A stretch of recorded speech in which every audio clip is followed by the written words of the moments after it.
नमस्कार साथियों, कुछ बात करें यूट्यूब चैनल पर एक बार फिर आपका बहुत बहुत स्वागत है। हमारे देश में एक बहुत बड़े लेखक हुए हैं जिन्होंने 100 के ऊपर पुस्तकों की रचना की है। उनकी एक पुस्तक के बारे में आज हम लोग चर्चा करेंगे। इनका नाम आपने सुन रखा होगा। इनका नाम है राहुल सांकृत्यायन। चूंकि वैसे तो ये ब्राह्मण जाति से थे, लेकिन ये बौद्ध धर्म की ओर बहुत आकर्षित थे, इसलिए इन्होंने अपना नाम राहुल रख लिया। और सांकृत्यायन इनका गोत्र था, तो इनका पूरा नाम राहुल सांकृत्यायन हो गया।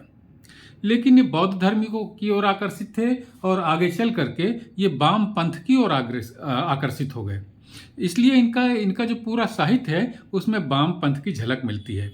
एक पुस्तक इनकी बहुत महत्वपूर्ण पुस्तक है। समाज के तमाम जो दुर्गुण हैं उनके ऊपर ये पुस्तक दृष्टिपात करती है, बहुत सख्त लहजे में। उसी पुस्तक के बारे में हम लोग आपस में आज चर्चा करेंगे। उस पुस्तक का नाम है तुम्हारी छह। ये पुस्तक आप देख लीजिए, तुम्हारी छह, राहुल सांकृत्यायन। इस पुस्तक का पहला संस्करण 1954 में आया था दोस्तों। और तुम्हारी छह का मतलब तो आप समझते ही हैं कि नाश होना। तुम्हारी छह, इसमें इन्होंने छह बिंदुओं पर चर्चा की है और चाहते हैं कि ये छह जो बिंदु हैं, ये सभी दुर्गुण, छह बिंदु मतलब छह दुर्गुण, ये समाज से नष्ट हो जाएं, नाश हो जाएं, छह हो जाए इनका। और वो छह बिंदु क्या हैं, मैं आपको पढ़कर बताता हूँ। एक तो ये बिंदु है कि तुम्हारे समाज की छह हो। दूसरा बिंदु है तुम्हारे धर्म की छह हो। तीसरा बिंदु है तुम्हारे भगवान की छह हो। चौथा है तुम्हारे सदाचार की छह हो। पांचवा है जाति पात की छह हो। और तुम्हारी जोंकों की छह हो। ये जोंक क्या है, इस पर भी हम लोग चर्चा करेंगे, लेकिन पहले पॉइंट पर हम लोग आते हैं कि तुम्हारे समाज की छह हो। साथियों, चूंकि ये वामपंथ की ओर आकर्षित थे और हम सब जानते हैं कि वामपंथ मजदूरों और किसानों की बात बहुत प्रमुखता से उठाता है, इसलिए इनका कहना था कि जो जीवन में धन है वो तीन ही रूपों में हमारे सामने आता है, रोटी, कपड़ा और मकान के रूप में। रोटी का मतलब होता है अनाज। अनाज पैदा करता है किसान। किसान धरती के साथ में जीतोड़ मेहनत करता है, तब जाकर के अनाज, गेहूं, चावल, बाजरा, ये सब दालें, ये सब पैदा हो पाती हैं। लेकिन किसान को उसकी मेहनत का उचित दाम नहीं मिलता।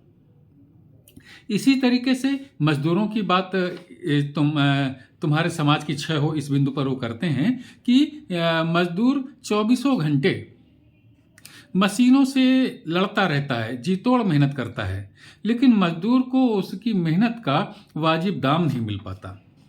इसलिए वो किसान और मजदूरों की बात करते हैं कि जो समाज किसानों को, जो कि धन यानी कि अनाज के रूप में धन पैदा करता है, किसानों को उनकी मेहनत का उचित मूल्य नहीं दे सकता, मजदूरों को उनकी मजदूरी का उचित मूल्य नहीं दे सकता, ऐसे समाज की क्षय हो, यानी कि ऐसे शोषणकारी समाज की क्षय हो। इस प्रथम पॉइंट पर वो ये बात कहते हैं।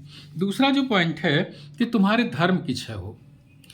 राहुल सांकृत्यायन ने ये बात लिखी कि ये झूठ है कि मजहब नहीं सिखाता आपस में बैर करना। बोले कि धर्म के नाम पर दुनिया में इतनी हत्याएं हुई हैं, इतने लड़ाई झगड़े, इतने दंगा फसाद हुए हैं, और हर व्यक्ति, हर जाति अपने धर्म को दूसरों से श्रेष्ठ बताती है। इसलिए ऐसे धर्म की क्षय हो जो आपस में एक दूसरे को लड़ना सिखाते हैं।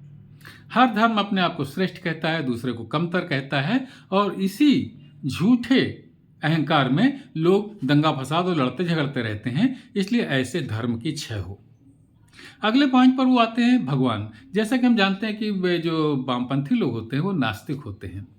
राहुल सांकृत्यायन भी चूंकि वामपंथी थे, इसलिए भगवान के ऊपर वो बहुत सदा सहता से विचार नहीं करते। उनका कहना है कि जो बच्चा पैदा होता है उसके मस्तिष्क में भगवान की धारणा कौन डालता है? जैसे कि भूत प्रेत आदि की बातें बच्चे को माता पिता सिखाते हैं, उसी तरीके से भगवान की बात भी बच्चे के मस्तिष्क में माता पिता ही डालते हैं। और ऐसा भगवान किस काम का कि दुनिया में इतना अनाचार हो रहा है, इतना अत्याचार हो रहा है, गरीबों का शोषण हो रहा है, पूंजीपति लोग शोषण कर रहे हैं और ईश्वर ध्यान नहीं देता। इसलिए जिस ईश्वर के राज्य में ऐसा अनाचार हो रहा है, ऐसे ईश्वर की क्षय हो, यानी ऐसे ईश्वर का नाश हो, ऐसा अपनी इस पुस्तक में राहुल शंकरतायन लिखते हैं तीसरे पॉइंट पर। और चौथा पॉइंट है तुम्हारे सदाचार की क्षय हो। सदाचार यानी कि सदाचार किसे कहते हैं? जो श्रेष्ठ पुरुष होते हैं उनका जो आचरण होता है उसे सदाचार कहते हैं। अब राहुल शंकरतायन यहाँ पर एक प्रश्न उठाते हैं कि जो व्यक्ति गरीब है, धन नहीं पैदा कर पा रहा उतना ज्यादा, वो क्या कभी श्रेष्ठ पुरुषों की श्रेणी में आएगा? श्रेष्ठ पुरुषों की श्रेणी में वही लोग आते हैं जो कैसे भी साधन अपना करके गलत सही तो नहीं, गलत आचरण अपना करके, गलत साधन अपना करके धन अर्जित करते हैं, अपने से कमजोर लोगों का शोषण करके धन अर्जित करते हैं, उन्हें ही समाज श्रेष्ठ कहता है। तो ऐसा जो सदाचार है, झूठे लोगों का आचरण अगर हम सदाचार माने तो ऐसे सदाचार की क्षय हो।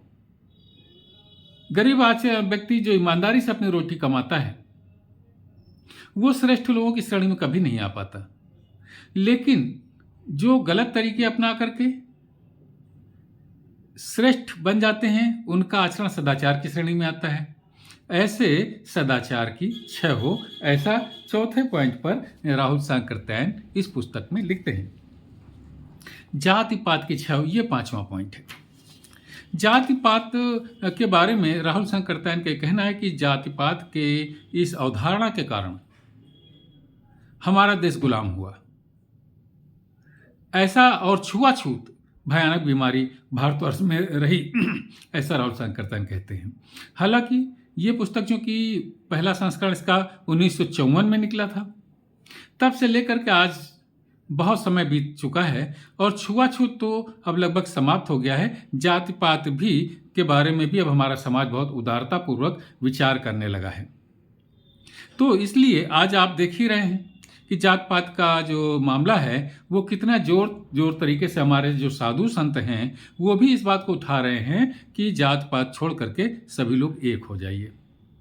तो जाति पात की क्षय हो, ऐसा भी राहुल शंकरतायन इस पुस्तक के 5वें अध्याय में लिखते हैं।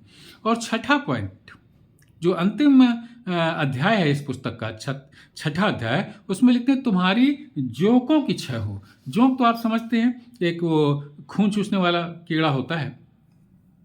तो जो वो राहुल शंकरतायन कहते हैं कि वो कीड़ा फिर भी भला है, ये मनुष्य के रूप में ये जोके हैं, ये बहुत खतरनाक हैं।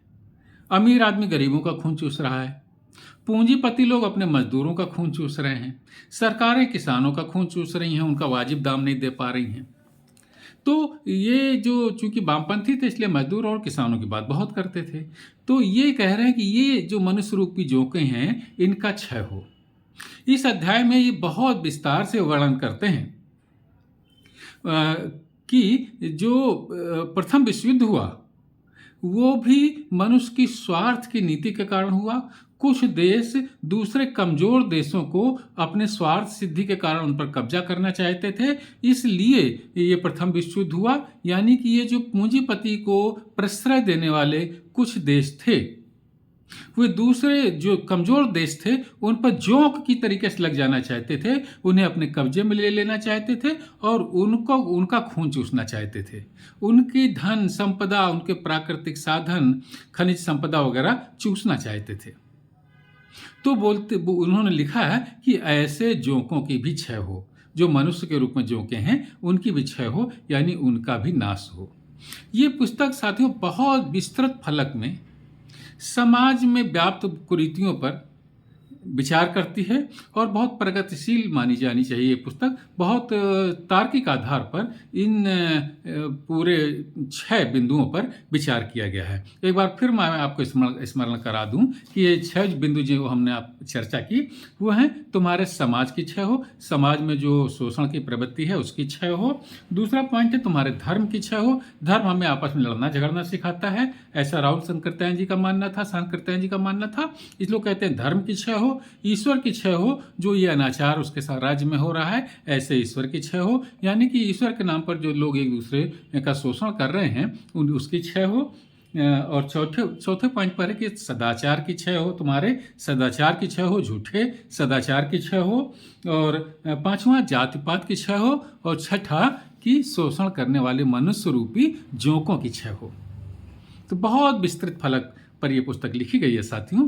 तो आपको कहीं प्राप्त हो ये पुस्तक तुम्हारी 6 तो इसके खरीदिए और इसे पढ़िए। तो साथियों आज की चर्चा में बस इतना ही। आपने अगर हमारे इस चैनल को सब्सक्राइब नहीं किया हो तो कृपया सब्सक्राइब करें, और ये वीडियो आपको पसंद आए तो इसे लाइक करें, शेयर करें और अपनी टिप्पणियों से मुझे जरूर अवगत कराएं। कल किसी दूसरे मुद्दे पर आपसे बात करूंगा, तब तक के लिए जय हिंद, वंदे मातरम।